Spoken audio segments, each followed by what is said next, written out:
Well, welcome back to Piers Morgan Uncensored. Whatever your views about Prince Harry's treatment of his father, our new king, and of the royal family, his military service is beyond dispute. 10 years in the British Army, 2 tours of Afghanistan.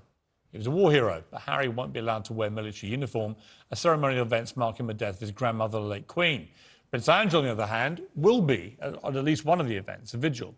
The Duke will apparently don naval attire for her final vigil in Westminster Hall.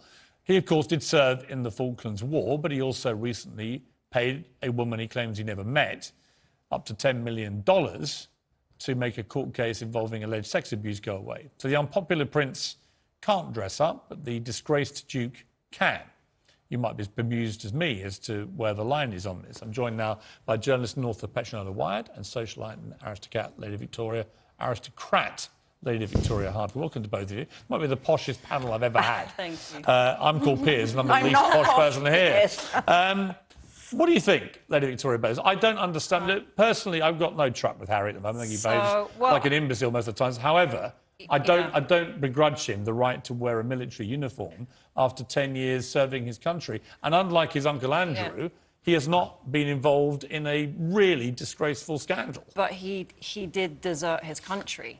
You know, he left the country, yes. But he sort of decided he basically wanted to completely leave this country and go to America, which is the worst timing. Why do that when your grandmother is the Queen and she is in her last years of her life? Like, yeah, but that's a different argument to me. Okay. The argument is about... But why is he allowed? Well, one served 10 years, one served 20 years. One is disgraced and one has just behaved quite badly. I think actually both of them should be allowed to wear them because this is such a huge event and I think everything should be put aside and they should both be able to use. What do you think? Well, first of all, nobody's actually got to the real point of this was whose decision was it? And I believe it was the Queen's decision. Yes, of course it was the Queen. And this is what I'm hearing. Technically, Harry cannot wear... It's actually against the law for Harry to wear military uniform. Against the law? Yes.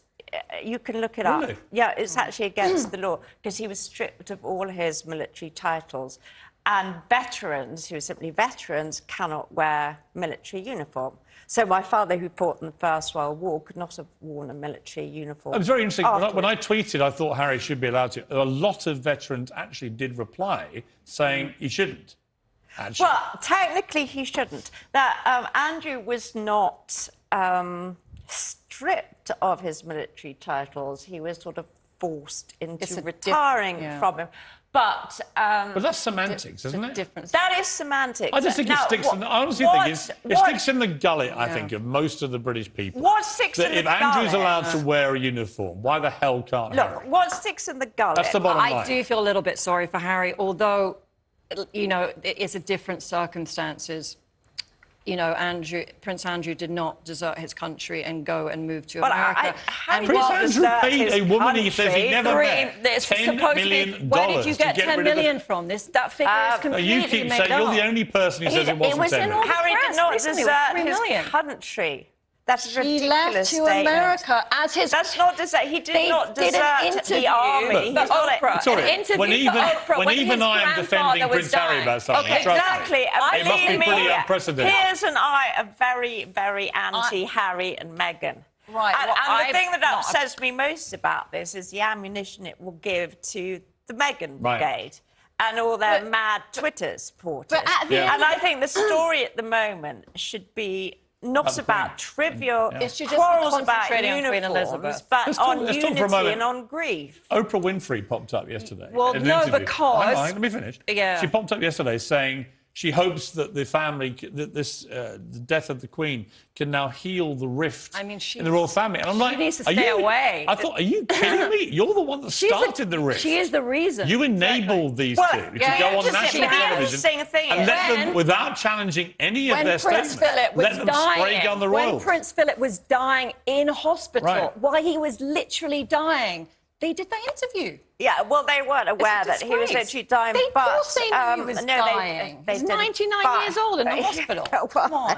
I think that's slightly irrelevant. But I do I'm more interested in Oprah's hypocrisy, where she says, I hope they heal the rift. Well, Oprah, you did nothing. But what I want to raise is seriously evil. It's not only Oprah, it's American hypocrisy, because the assault on the Queen and the royal family itself is coming from the now radical left New York Times, which has hired a bunch of lefty English journalists to bash the Queen. To them?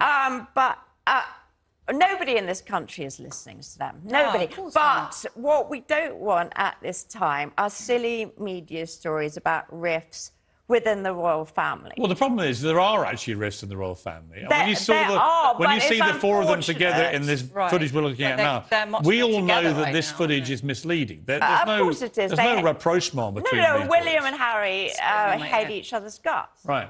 And let's be frank about it. Why did he tell you that?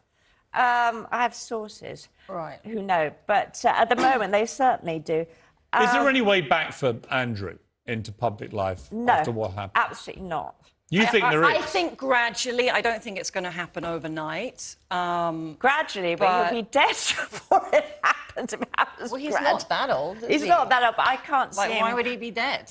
Should he be allowed back? No, there's no public appetite, especially. How is someone like you, who's a journalist, how can a journalist go and tell someone in the royal family what to do? Like, what gives you? Because I'm paid to. We pay. Also, exactly. Hang on, Victoria. Well, what gives you the right we pay for them. That's the right we have. Exactly.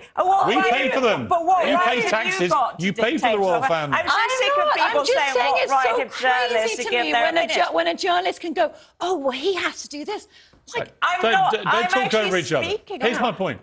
The reason we're allowed to say what we like about the royal family, actually, is because we all pay taxes here, and that pays for them. They live off our money. So, of course, we're allowed to have an opinion about all of them. That's the whole point. That goes with the territory. My issue about Andrew is, I think that Charles and William have decided there's no way back for him, certainly for a long time. And that may be just the end of it. They won't let him appear in public. I think people should stop guessing. Don't talk over each other. I'm trying. I want to tell you a story. About 8-9 months ago, the Queen gave Andrew lump sum money because she understood perfectly. Yes, he was one of her favourite children, but she understood perfectly that there's no future for him under King Charles. None whatsoever. Charles would never let him back. William would never let him back. There's no return, which is why she wanted to make sure he was financially secure. And what about, there was this lump sum handed over. I'm sure that's probably right. I just find it so fascinating how, like, people at newspapers seem to know every little detail, and it's people our that job. actually. No, I know, but it's like so much of it is made up. So much, exactly. No, but so much of it is just like a little fantasy in your head. No, it's not a fantasy. Actually, it's all fantasy. A lot of it gets briefed by people. Just like how the amount that Virginia was supposedly paid, it went from 10 million. Let's be clear. They went to 3 million. Let's be clear. Andrew paid millions of dollars, inarguably, to a woman he said he'd never met to make a civil case go away in which he was accused of sexually abusing her. And that's why the British public doesn't want him back. He paid millions of dollars. If it was 3 million is not a lot of money to tell someone Victoria, to go away. Right now, in the worst cost of living crisis this country's ever had, saying $3 million is not a lot of money is tone deaf and not rude in the room. Got to leave it there. Anyway, OK. Guys, I have to leave it there. Let's change the subject. Thank you both very much indeed for joining me.